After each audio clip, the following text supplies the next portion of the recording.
Hello everyone. These 10 questions, numbered from 11 to 20, will test your general knowledge about the English or common names and scientific names of some aquatic invertebrates with economic importance. Number 11. This species is also called pineapple or prickly redfish sea cucumber. A. Selenota ananas. B. Selenota rubralineata. C. Stichopus horrens. D. Holothuria phoscogilva. Can you guess the answer?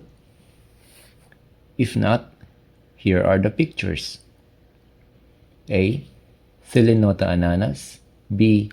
Selenota rubralineata. C. Stichopus horrens. And D. Holothuria phoscogilva.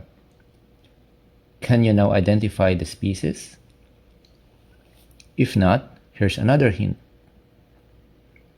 The dorsal surface of this species is covered in very large papillae, which may be long and conical or star-shaped on a short stalk or somewhat branched. If your answer is Selenota ananas, you are correct. Selenota ananas is commonly called pineapple or prickly redfish sea cucumber. Number 12. This species is known as the true giant clam. A. Hippopus porcellanus. B. Tridacna maxima. C. Tridacna novae. D. Tridacna gigas. Can you guess the answer? If not, here are the photos. A. Hippopus porcellanus. B. Tridacna maxima. C. Tridacna novae. And D. Tridacna gigas. Can you now identify the species? If not, here's another hint. This is the largest species of giant clam. It can attain up to about 1.3 meters in shell length. If your answer is D, or Tridacna gigas, you are correct. Tridacna gigas is commonly called true giant clam. Number 13. Crocus giant clam is scientifically called A. Tridacna crocea. B. Tridacna maxima. C. Tridacna novae. And D. Tridacna gigas. Can you guess the answer? If not, here are the pictures. A. Tridacna crocea. B. Tridacna maxima. C. Tridacna novae. And D. Tridacna gigas. Can you now identify the species? If not, here's another hint. This species is the smallest among the 12 giant clam species known to science. The shell of this species is deeply buried on the substrate. If your answer is A, or Tridacna crocea, you are correct. Tridacna crocea is also called Crocus giant clam. Number 14. The scientific name of green mussel is A. Perna viridis. B. Septifer bilocularis. C. Mytilus idolis. And D. Modulus philippinarum. Can you guess the answer? If not, here are the pictures. A. Perna viridis. B. Septifer bilocularis. C. Mytilus idolis. And D. Modulus philippinarum. Can you now identify the species? If not, here's another hint. This species is widely cultured in the Philippines. If your answer is A, or Perna viridis, you're correct. Perna viridis is commonly called green mussel. Number 15. This species is also called legs or amberfish. A. Selenota ananas. B. Selenota anax. C. Selenota rubra lineata, and D. Stichopus horrens. Can you guess the answer? If not, here are the photos. A. Selenota ananas, B. Selenota anax, C. Selenota rubra lineata, and D. Stichopus horrens. Can you now guess the species? If not, here's another hint. The body of this sea cucumber is rather quadrangular in cross-section. If your answer is B or Selenota anax, you are correct. Selenota anax is also called legs or amberfish. Number 16. The crown of thorn starfish is called A. Acanthaster plancy, B. Protoriaster nodosus, C. Lynchia levigata, and D. Colcita novigini. Can you guess the answer? If not, here are the photos. A. Acanthaster plancy, B. Protoriaster nodosus, C. Lynchia levigata, and D. Colcita novigini. Can you now guess the species? If not, here's another hint. This species has more than 5 arms. The dorsal portion of arms and body are densely covered with spines.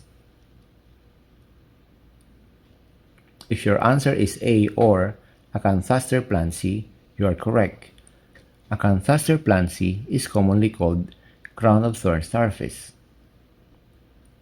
Number 17. Frog crab or spanner crab is scientifically called A. Bergus latro, B. Ranina ranina, C. Thinus orientalis, and D. Ibacus ciliatus. Can you guess the answer? If not, here are the pictures. A. Bergus latro, B. Ranina ranina, C. Thinus orientalis, and D. Ibacus ciliatus. Can you now guess the species? If not, here's another hint.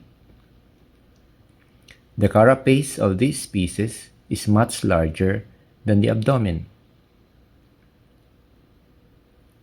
If your answer is B or Ranina ranina, you are correct. Ranina ranina is also called frog crab or spanner crab. Number 18. The scientific name of giant river prawn, giant Malaysian prawn, or giant freshwater prawn is A. Macrobrachium lar, B. Panolerus ornatus, C. Macrobrachium rosenbergii, and D. Penaeus japonicus. Can you guess the answer? If not, here are the photos. A. Macrobrachium lar, B. Panolerus ornatus, C. Macrobrachium rosenbergii, and D. Penaeus japonicus. Can you now identify the species? If not, here's another hint. The body of this species is brown to dark brown. The huge brownish pincers have strong spines. If your answer is C or Macrobrachium rosenbergii, you're correct. Macrobrachium rosenbergii is commonly called giant river prawn, giant Malaysian prawn, or giant freshwater prawn. Number 19. The scientific name of bamboo green or bamboo lobster is A. Panolerus versicolor, B. Panolerus ornatus, C. Panolerus longipes longipes, and D. Panolerus penicillatus. Can you guess the answer? If not, here are the photos. A. Panolerus versicolor, B. Panolerus ornatus, C. Panolerus longipes longipes, and D. Panolerus penicillatus. Can you now identify the species? If not, here's another hint. The peduncle of first antenna, walking legs, and swimmerets of these species have longitudinal white lines. If your answer is A or Panolerus versicolor, you are correct. Panolerus versicolor is commonly called bamboo green or bamboo lobster. Number 20, or the last question. This hermit crab is called coconut crab or rubber crab. A. Bergus latro, B. Cenobita perlatus, C. Cenobita variabilis, and D. Cenobita violacens. Can you guess the answer? If not, here are the photos. A. Bergus latro, B. Cenobita perlatus, C. Cenobita variabilis, and D. Cenobita violacens. Can you now identify the species? If not, here's another hint. This species has lost the habit of carrying the shell. If your answer is A or Bergus latro, you are correct. Bergus latro is commonly called coconut crab or rubber crab. That's all for now. If you have any questions or suggestions, please write it down on the comment section below. If you like the content of this video, please give us a thumbs up and feel free to share this to your networks. See you soon!